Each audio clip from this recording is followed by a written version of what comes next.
I remember the first time you experienced that heady ecstasy, your mind was truly blown. But now, you've become like a zombie. Where have you gotten to? You started chasing after violence, and even in your youth you began seeking out homosexuals. Who are you, really? Have you even realized what you've become? You used to be overwhelmed by your own turmoil, but for 2 years now, I haven't seen that behavior in you at all. I've come to understand this change. Let me take you on a wild, unfiltered journey, a story of methods that promise to free you completely, a transformation so total that once you stop, consequences will hit you hard. I once claimed I'd share with you ways that would rid you of your burdens 100%, and trust me, you wouldn't believe what awaits you when you let them go. But before I reveal those secrets, let me spin you a tale. Picture a group of people, not unlike the infamous people of Lot, who strutted around as if they owned the world. They ruled over one another with arrogance, always bickering and fighting. It was as if God had designed them to be forever at odds, where the one who could seize the moment would take whatever little good came by. Then one day, a terrible famine struck. Hunger loomed large, and death from starvation seemed inevitable. In the midst of this despair, a man rose up and declared, "If you keep letting others snatch away what's ours, we'll all perish. Enough is enough." His idea was simple yet brilliant. Stop the bleeding by holding on tight to what you have. Now, I was in the same boat, living off barely 4 dirhams. I couldn't wrap my head around it, but soon enough, people began to follow his radical plan. They were scared, they were desperate. And for a while it worked. Yet when the famine finally subsided and abundance returned, something unexpected happened. The very same people found themselves once again at odds with one another. That inherent stubborn nature, God's own design, though we were made in the best form, reasserted itself, proving that even the strongest methods can crumble when old habits resurface. But that's not the end of our story. There's another layer. A more personal, unsettling one. Have you ever felt those abnormal urges, those wild desires that push you to experiment in front of your friends? You know, liking things that shock ordinary people, things that most would recoil from?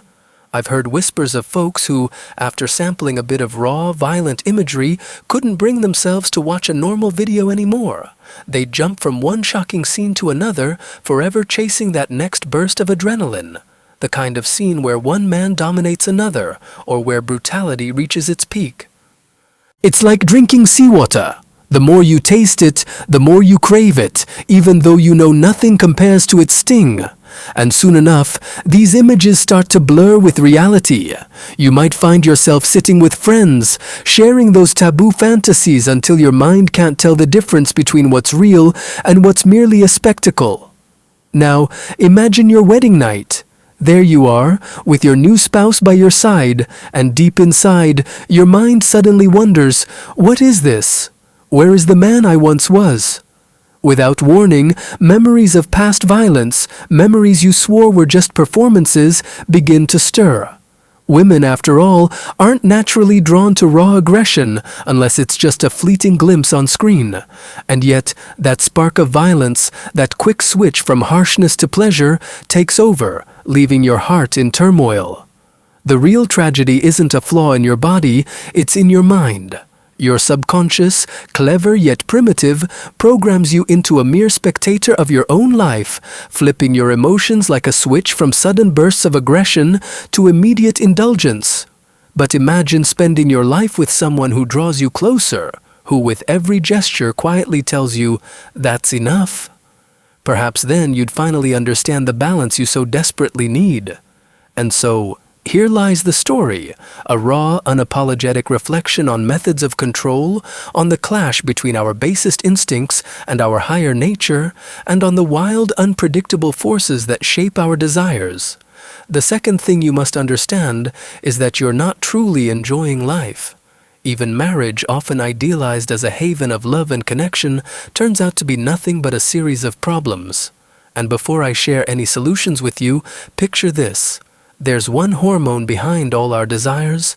It's the spark that makes you crave a rush, that fuels your yearning for sex or anything else you want. That hormone is dopamine, the very essence of pleasure. But here's the twist. Dopamine travels along a kind of line. When it soars above that line, you experience a burst of joy.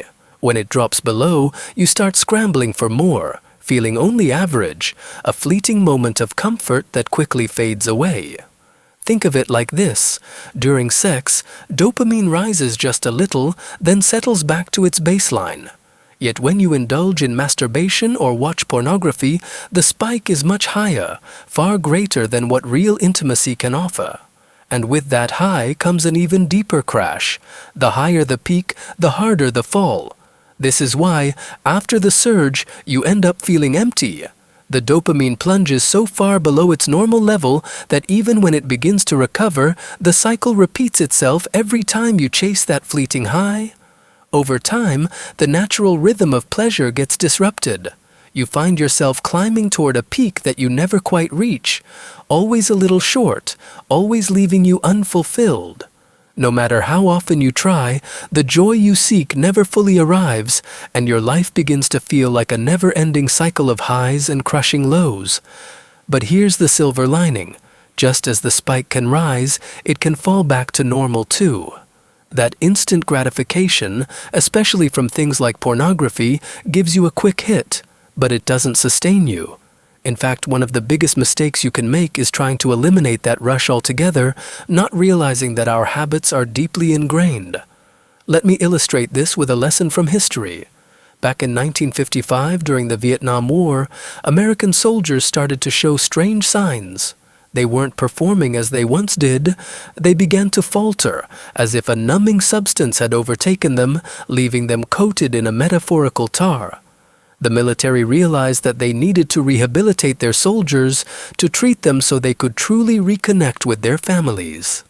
And yet, even after treatment, when these soldiers returned home, the shock was palpable. The habits that numbed them had lingered, and experts soon declared, "Stop, we've identified the problem." They discovered that signals of boredom, stress, and even the heat of the moment were masking the natural cues for arousal.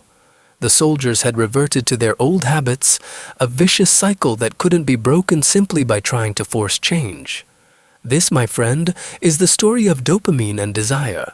It's a cautionary tale about how chasing artificial highs can distort your natural state of pleasure, leaving you perpetually unsatisfied. No matter how many times you try to replace one habit with another, the underlying pattern remains. In the end, if you don't learn to navigate these cycles, your life might just become a relentless pursuit of an ever-elusive joy. Now picture this as a story about how time slips away and habits take over your life. After you finish watching a video that claims to show you the right way, you find yourself thinking, "Tomorrow, when I get back from school, there'll be no time for sleep." And sure enough, the very next day, everything happens just as you feared, and you do nothing about it. Then, a couple of days later, you return from school and grumble, "Yesterday, I barely had a moment to myself." You settle into a routine, yet that routine never seems to end.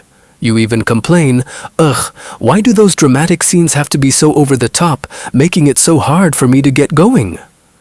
The real problem is that you're just letting time pass by. No matter how long you live, there will come a moment when everything just slips away without meaning. That's why the first method isn't about merely filling your time, it's about building a steady, consistent habit at the same time every day. The second solution? Exercise. But don't be fooled, exercise alone won't completely free you from your old ways.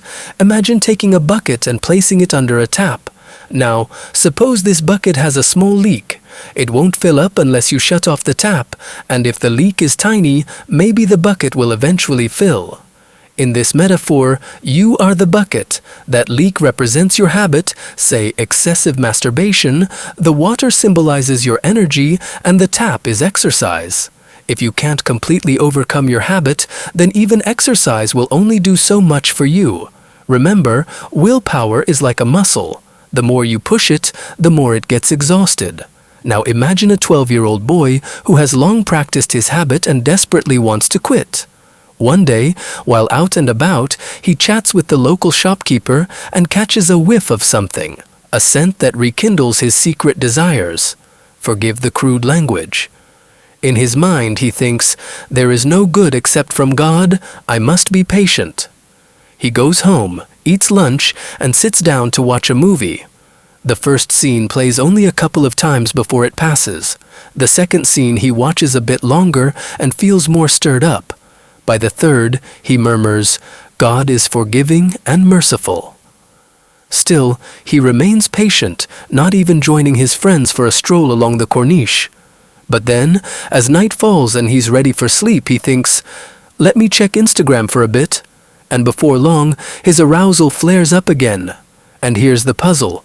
Why is it that in the morning he manages to keep his cool, yet at night his self-control crumbles? It isn't that what he sees at night is somehow better than what he sees in the morning. It's that his body's reaction intensifies, leaving him feeling powerless and overwhelmed. There are times when you might go a week or two without giving in. During those periods, your mind becomes almost numb to the urge, as if nothing else matters. I don't know whether your body truly needs rest, or if it's just playing tricks on you, but eventually, as time goes on, and your desire grows stronger, you end up suffering. At that point, you must seize the opportunity and cut the habit out as much as possible. Yet if you simply force it away without a plan, you'll only end up in more pain. That's when you need to turn to your faith, because God knows you're weak, and He has given you the tools to protect yourself. Here's the part you might find most intriguing.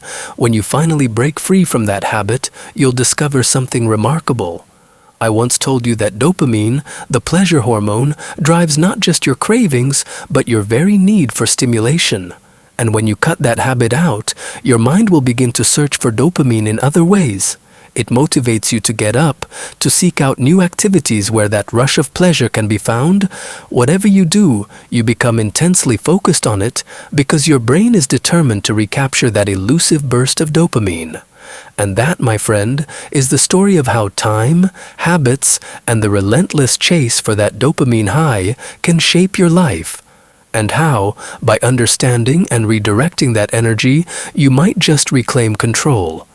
Let me tell you a story about how a single habit can become a powerful motivator, and how, when you don't channel it correctly, it can lead you astray. Imagine this. After a long period of sexual deprivation, you suddenly feel a surge of focus and energy. It's as if that very frustration ignites a drive within you. At first, you might think that chatting with women will help you overcome your shyness and boost your confidence. But here's the twist.